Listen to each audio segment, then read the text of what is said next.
Kalchini block তথা আলিপুর জেলা থেকে বিজেপিকে উৎখাত করার জন্য আমাদের সমস্ত রকমের পরিকল্পনা করতে হবে।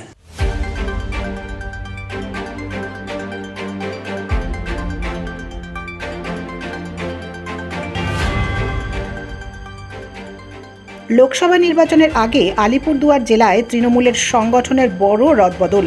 আলিপুরদুয়ার জেলার 6টি ব্লকের মধ্যে 4টি ব্লকের তৃণমূলের ব্লক সভাপতি পদে নতুন মুখ।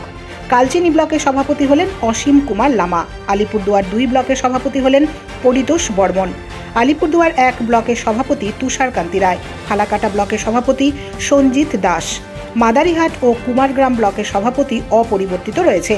কুমারগ্রাম ব্লকের সভাপতি ধীরেশ চন্দ্র রায়কে পুনরায় ব্লক সভাপতির দায়িত্ব দেওয়া হয়েছে এবং মাদারিহাট ব্লকের জয়প্রকাশ টোপ্পকেও পুনরায় ব্লক সভাপতির দায়িত্ব দেওয়া হয়েছে।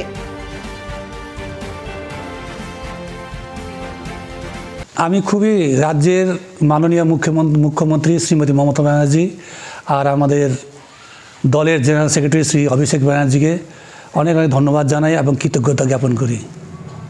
আমাকে যে উনি যে দায়িত্ব দিয়েছেন, আমাকে যে বিশ্বাস এবং ভরসা করেছেন, তাকে আমি পালন করার মানে চেষ্টা করব। কি করবেন প্রথমে দল নিয়ে সমগ্র সবাইকে নিয়ে বসবো এবং আগামী লোকসভা নির্বাচন, সেই নির্বাচন একদম আমাদের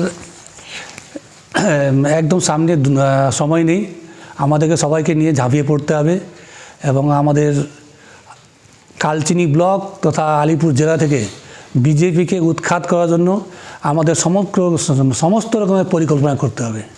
এটা আমি জানতাম না যে আমি বিভিন্ন আমাদের সমর্থকদের কাছে শুনতাম যে আমার নাকি নাম গেছে, এইটাই শুনেছি আমি, কিন্তু আমি তো জানি না যে আমি তো কাউকে বলিও নি, কিন্তু আমাকে যেভাবে দায়িত্ব দিয়েছেন আমি সেই দায়িত্ব পালন করার জন্য আমার সর্বত রকম চেষ্টা করব আমি।